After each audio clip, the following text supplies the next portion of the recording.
you have to search for a new set of rules. Bread is of for little your use to the life. man who has betrayed his soul. Journey is your destination. Maybe you're the protagonist in your story, but like there's a All million. right, hey, other what's people. going on, everybody? Welcome to another episode of Paradyme Podcast. Excuse me.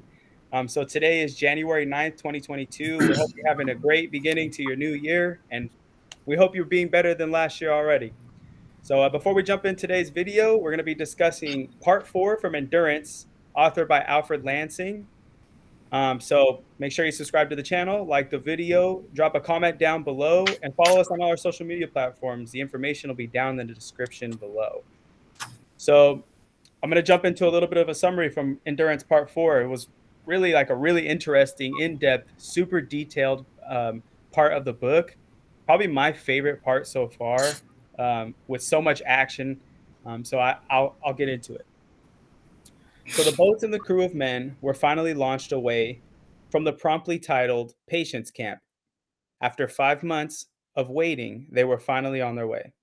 Shackleton led from the James Caird, followed by the Dudley Docker, steered by Worsley, and the rear was brought up by the Stancomb Wills, steered by Hudson. In 15 minutes, Patience Camp was gone, and Shackleton headed on a northwest trend. Throughout the afternoon, the boats made excellent progress, but not without its Antarctic tribulations. The boats rowed until 5:30 that evening, when Shackleton located a floe suitable for the night. By 8 o'clock that evening, dinner was done, boats were atop of a floe, and everyone but the watchman turned in for the evening. At 11 o'clock, Shackleton became uneasy, so he got dressed and went outside. He noticed the swell had increased, the floe had swung around, and was meeting the seas head on. Within a few moments, their floe cracked down the middle and split apart, and the entire number 4 tent was dropped in the underlying ocean. Men jolted out, but one was stuck. Ernie Holness. Shackleton reached down and pulled him out seconds before the floe violently crashed back together. Immediately, the floe split again, and the men hurried across using the rope to pull the floe back together again. Shackleton was the last to attempt his crossing, but the separation forces were too great, and within 90 seconds, he disappeared into the darkness. From the darkness, Shackleton ordered, "Launch a boat." The wheels was slid into the water and began rowing toward Shackleton's voice. He jumped into the wheels and was brought back to the floe. After 3 days of avoiding ice floes and attempting to camp on icebergs, the crew was 22 miles further from the land than when they left Patience Camp. They sailed west, but strong easterly winds drove them the opposite direction. In view of the southeast wind, the destination was changed. The crew was headed for Elephant Island, now 100 miles to the northwest. With that, the boats pushed on, out of the pack ice into the open sea. Many of the men hadn't slept much in 3 days, and being out on the open ocean, they were forced to attempt sleeping on the boats, to not much success, if any. Worsley wanted to continue in the night, but Shackleton knew the boats would be separated at night, and the only way to survive was together.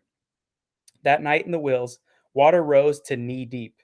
The entire crew hadn't had water in 24 hours, and many of the crew had diarrhea. Things did not look good, and some of the men resorted to singing to remain sane. When the sun arose, they saw Elephant Island, no more than 30 miles away. This rekindled their spirits, as the promise of land was so close. Many of the men were severely frostbitten, Blackborough the worst of all. The oars had frozen to the sides of the boats and had to be broken free. So they set ahead, and by 1:30, they were no more than 15 miles away. By 2 p.m., no farther than 10 miles away. But the winds began to change, and for the Wills, significant progress became an impossible task. The Wills was secured in tow of the Caird, and Shackleton allowed the Docker to continue alone. Worsley, captain of the Docker, made progress, but exhaustion was setting in. At this point, everyone had been in the boats for 5.5 days. Worsley began to nod off, and Greenstreet and Macklin had to step in. Though not as good at navigation as Worsley, they had to rise to the occasion. At the very minimum, keep them close enough until Worsley could continue. Aboard the Caird and the Wills, things weren't any better. Hudson was in intolerable pain. Ricketson seemed on the point of collapse, sitting by himself in a corner. Howe and Stevenson clung to one another, seeking to generate some warmth between their bodies when they weren't bailing the water. And the men of the Wills sat in knee-deep in Antarctic waters, and in a bit of irony, it was almost a comfort, because the water was warmer than the air. Through some luck, as the sun rose the next day, the Wills was still attached to the Caird through the most violent night so far. As the sun continued to rise, they could see Elephant Island at most a quarter mile away, and for an hour the Caird and Wills circled the northeast side of the island looking for a place to land. One man spotted a tiny hidden beach behind rocks. Shackleton boarded the Wills as it had a shallower keel, and he wanted to attempt a landing with the Wills first. At that exact moment, the docker was on a westerly course looking for a place to land, and dead ahead lied the Caird and the Wills. By some bit of coincidence, the docker's inability to find a suitable landing place had reunited them with the rest of the party. The Wills cautiously made a landing, dumped their stores, and made trips back and forth from the Caird and the docker to take their stores to land. With their lightened weight, the Caird and docker were brought ashore, and for the first time in 497 days, they were on land. Solid, unsinkable, immovable, blessed land. So I want to hear what your guys' thoughts were on this chapter. Was it your favorite one? Was there anything you pulled from it? Was there any key takeaways? Yeah, for me, this was the most engaging part of the book, like the series of chapters. It was also one of the shortest, but I think that's kind of part of what made it so good. There's a lot of stuff, a lot was hanging on. You're like, is this the last push? I don't know if the crew can take any more. And it's like a lot of things that makes me think about towards the end of our journey to the thing we want to get to. It's normally the hardest part, and that's the make or break for a lot of people. But if you can push through it, not just this is like extreme part of it, but you could have something great for yourself. My favorite part of this part was when Worsley, he pulled through. He really showed some great leadership among his men in his role, and showed that Shackleton trusted him completely, and his men gained new honor and respect for him for how well he did during that time. So that's my favorite takeaway from the book. Yeah, it seemed that many of the men, when it came down to it, looked to Worsley. In this whole part, Shackleton was the leader, but when people wanted to know where they were, where they're supposed to go, how they're supposed to run a boat, they looked to Worsley. And so I think even Shackleton gave him a shout out. He's like, I think you're the goddamn best navigator of the Antarctic Sea. And he was like, right. Oh, shucks. Yeah, definitely. And, I think David brought up a really good point. If you'd like to bring that up about, the crew and how they work together. So we've talked about interdependence as one of the topics from 7 Habits. And that is the ability to sort of trust in your team and spread out the responsibility.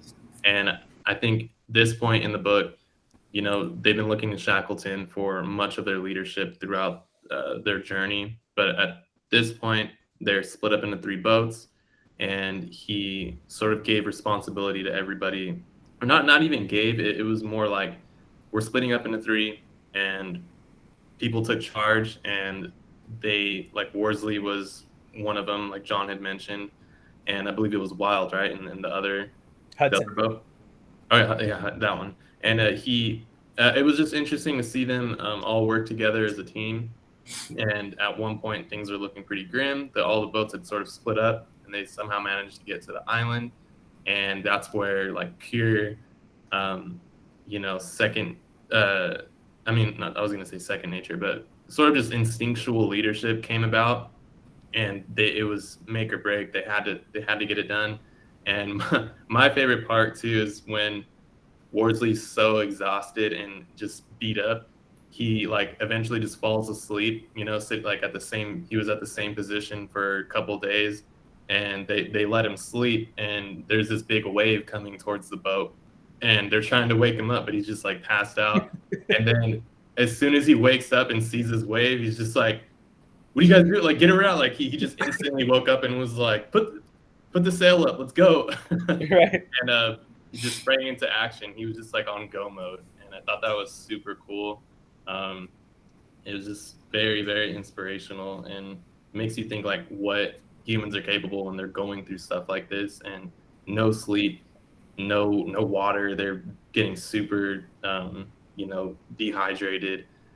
It's very very inspirational. It made me think of David Goggins and his Hell Week when we had read Can't Hurt Me. Just, oh man, it sounds awful, but Yeah. Yeah. crazy. Let's continue on that too. I think there was many different aspects of this chapter where you see different people in the crew either become a good interdependent person, part of the crew, or a bad interdependent part of the crew. So do you guys have any instances that you could pull from the book? Like David just talked about, Worsley really stepped up. John talked about how Worsley really stepped up when you needed him most. Was there anybody else in there that kind of set you off? Or Oh, Lee, yeah, I got. I was Oh, kidding. yeah, Ortiz. Is that how you say his name? Ortiz. Yeah, Yeah. that's his name, yeah. There's like multiple situations where he's camped in the back of the boat, hogging up space, not really working the oars. He's kind of just not carrying his own weight. He's if anything, he's a weight to other men, Right. and men that are in pain, men that are like trying to just get to land, and he's kind of just being this this backpack of weight to everybody. I can't imagine being in that kind of situation and having someone that's not pulling their weight with 27 other men that are trying to survive. Like, we're talking about life and death, and this guy's talking about like cuddling up like a baby. Like, that's kind of crazy to me. But there is someone like that on the boat, and it only takes one to bring down the whole crew. And luckily, like, they were able to make it to land. But I think reading the book and listening to the detail that's given in this book, like, there could have been any instance where, like, say Worsley stayed asleep and Ortiz wasn't given his spot up and men started going overboard, right? There could have been, like, I think the book encapsulates a lot of fortune in their favor, with the wind, with them being able to get to specific spots, but there could have been a lot of like tragedy that was able to be missed by like a very like slither, like a centimeter. But I think having someone like that on a boat with life or death situation is kind of just like, it's a shock, like that someone would kind of put themselves in that position. You know what I mean? It doesn't seem real. Yeah, I think his only time being somewhat part of the team, because really, like you were saying, he was sitting in the back of the boat, and when everybody's kind of taking turns rowing, whenever he got asked to do rowing, he was like, "Nah, I'm not built like that," And even when he was asked to row, he would row and he would be what do they say? He would scratch against one of the crew members' hands or something, and then they would get somebody else to move him because he wasn't doing good enough or something, and he was purposely doing it. It makes me think of like teenagers when you ask them to do something like do the dishes, they do it really poorly, so you try not to ask them to do it ever again. Right? I think his only time being a good team member is when one of his crew members, I think it was the captain of that boat, got frostbite on his feet. Right. And he told him, he asked him, was like, "Hey, do you want me to rub your feet?" So he started rubbing the dude's feet and putting them on his chest so he could warm up his feet. That was the only time I think he was like helpful the whole time. Right. Yeah. I mean, he was seasick too. So basically he was just useless the whole trip. So yeah, but but like, if you think about the whole crew, everybody had their own situations. Everybody had things that they were fighting through. You know what I mean? The seasickness is kind of like the least of the worries. Like, you got people getting frostbite, gangrene, people falling, like Orleans like falling asleep. That's very, you know what I mean? You're guiding a ship or a boat. Oh, like, Worsley? Yeah, Worsley falling asleep. Like, that's scary. Like, to have your crew like depending on you and then you fall asleep. Like, right.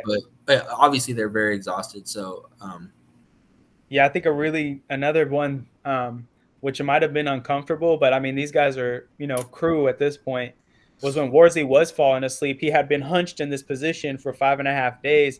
And when he landed, he was still in that position. Like, he fell asleep. They took him down. He was still in the position like he was sitting down. And Macklin and Greenstein was rubbing out his abdomen so he could straighten out. After 5.5 days of being in one position, those guys really stepped up to help out the person who was stepping up the most. So being interdependent, really, I think if all of them, for the people that did step up, and I think majority of them did, if they hadn't done that, I don't think many of them would have made it. Oh yeah, no doubt, absolutely not. Like especially with how many men that were on the boats, Right. and how many. There's 3 different boats. It wasn't just one boat. So each story that what's Shackleton's, or who's the author again? Lansing, Alfred Lansing, that he's describing. He gives you different descriptions of what each boat is going through, and how far they separate, where Shackleton's at, and it's just crazy to kind of keep up with it. But it's just very detailed, and I think it encapsulates how much pain the men were going through, and how many men that like could have passed and could have not made it. But I think the partnership and wanting to get everybody to land is what made everybody get through. Yeah, hell yeah, definitely my favorite part so far. How about you guys? It was not my favorite part. I think my favorite part was when they were like killing all the animals, and they were like trying to figure out the boat situation and stuff. So that's still my favorite part. Okay. This is my favorite part for sure. I really like the level of detail, and I was kind of waiting for like something like this where, yes, they were pretty high, like they had high morale most of the time throughout the book until like this point where they were really getting broken down, and I wanted to see like who was the one that was going to be able to step up and kind of hold it down, and who was going to break, and or at least just, man, that sucks, man. But he was still going through it. I can't imagine what everybody was going through, but to be that guy, like I would hate to be that guy. Could you imagine like making it out of this, and then everybody's just like, oh man, screw you, dude, screw you. But he did that guy, just his feet were probably gonna fall off. So right. No, man, that's horrible. Tough piece. I also wanted to mention too, I did really like that Blackborough. There's a point where his feet were just like straight up. They were going to go gangrene. I think he couldn't even walk when they reached land. Right. And Shackleton made a promise to him that he was going to be the first one to set foot on that land. And when they got there, Shackleton still kept that. He was a man of his word, and he hoisted him up and got him on the land. And I thought that was pretty crazy. The man forgot that he couldn't walk at first. Yeah. You're muted. He had frostbite. He didn't have gangrene yet. Gangrene's like when you get an infection. Like his feet were just getting cold. So this shit, the description makes me think, I don't know what you guys, but like you've been to like a cold football game or something like that, or anywhere where you sit for a long time, your feet are cold. And I'm like to myself, God damn, I am so cold. And like it's nothing. Like those men, like the temperatures I'm talking about, they thought of it as like summer, like because they're so used to it. Like their bodies were for real, like dying. I couldn't imagine that shit. It's like, they talk about how they were knee deep in water sometimes in the ocean when it's 3 degrees outside. Right. Dude, and it was warmer than the air. That's no crazy. sleep, no dude. sleep. Oh my gosh. When they first landed on Elephant Island, I thought to myself, I would just crawl and just sleep. Like that's what I would do. And when I found out like they put up tents and all that stuff, I was like, dude, no way. I'd like, you guys could do that. Like, I want to sleep right here. Like, I don't care. Man, bro. Yeah. That was intense. There was some serious injuries and stuff. I think one guy even it was Rickinson. He had a heart attack as soon as they landed on land. Oh yeah. Yeah, it's crazy. I think about, because we don't know for sure, but Blackborough, we don't know if he loses his feet or not. We don't know if he loses his feet or not yet. You know? No, they might explain it later. Yeah. And what's so interesting too is that he was a stowaway, and by that time, he was like family. You know what I mean? It's crazy how they evolved. Like day one when they found him, they were like, Shackleton took him by his shirt and it was like, look, if there's food that's going short, best believe you're gonna be the first one that's not getting fed. Yeah. Right. And then now he's family. He's like, my guy's got frostbitten feet. As soon as we land, best believe there's never ever been a foot that's touched this ground. You're going to be the first to touch it. It's the evolve from stowaway to basically family and part of the crew. Like, this is my guy, you know? Even if that falls right off the bone, bro, just, No, I'm You just know, kidding. you never know when you're gonna meet somebody. You know. Yeah. Completely crazy. Completely crazy. Yeah. But I think that was a great key takeaway. That's really, I think Worsley was the person that showed a great leadership in this part. He stepped up when he needed to step up. When people were depending on, navigation, when people were depending on seamanship and being able to make sure that their crew gets there safely, he really stepped up. Shackleton was still the leader, but Worsley was definitely showed the biggest leadership quality this part. And so I think that's the takeaway. Is like sometimes you got to know when to step it up and really bring more to the table than you have been. right. Oh yeah, definitely. Any other key takeaways you guys got before I take it out? Man, I can't believe the conditions that they were like operating in, just not only just surviving in general, but the way that they were like navigating, steering, rowing, the little A like pocket system, compass. yeah, the system that they had to sort of relay when they would get lost, and in the darkness that they would light up like a match, like, and I guess one of them had split a match down the middle. Like, could you imagine splitting a little match down the middle in the middle of nowhere, like freezing cold? Like, I was just thinking about it, and the way they operated was very like admirable, and they had a system, and it worked. Oh yeah, Pretty. definitely. I thought honestly, when I was reading the part where the wind kept pushing them away from the island, I didn't Yeah. think they were gonna make it. I thought they were just gonna be like, yep. I was had getting to scared keep on for 'em. water. I was getting scared for him. Yeah, Yeah, and they so said once that they the wind was coming off the island at 100 miles an hour. yeah, every time it was like a wall of wind. Yeah. It's like, God, how are you supposed to go through that? But like they made it, and then at the end the author says they finally reach land, and they finally get on land after 497 days. So Like, crazy. oh my gosh. Bro, like, Probably get on it and they're still like, ooh, like bro, I can only, I would like, you can't move if you're Yeah. like, if you haven't been on land that like is solid, not moving, not ice, not frozen. It's just dirt, mud. Like, I can't imagine, bro. I wonder how, so I'm excited to see how long they stay on this piece of land for. right. Mm. I'm sure some in the crew are like, this is where we live now, bro. I'm not leaving. Yeah, let's just start. This is where we live and die. Definitely. All right, y'all. I'm gonna take us out. Okay. All right, sounds good. All right. Thank you guys so much for tuning in. We're hoping you're having a great beginning to your new year. Again, this was part 4 from Endurance, authored by Alfred Lansing. Go pick it up. It's a great story, something just to read in your pastime. And, there's a lot of really good things you can take from the book. So before we take off, I want to remind you to subscribe, hit the little bell next to the subscription button until it goes ding. Like the video, drop a comment down below, and follow us on all our social media platforms. All the information you need will be down in the description below. So hit that button. And last thing, remember, the work you put in now equals who you'll be tomorrow. Peace.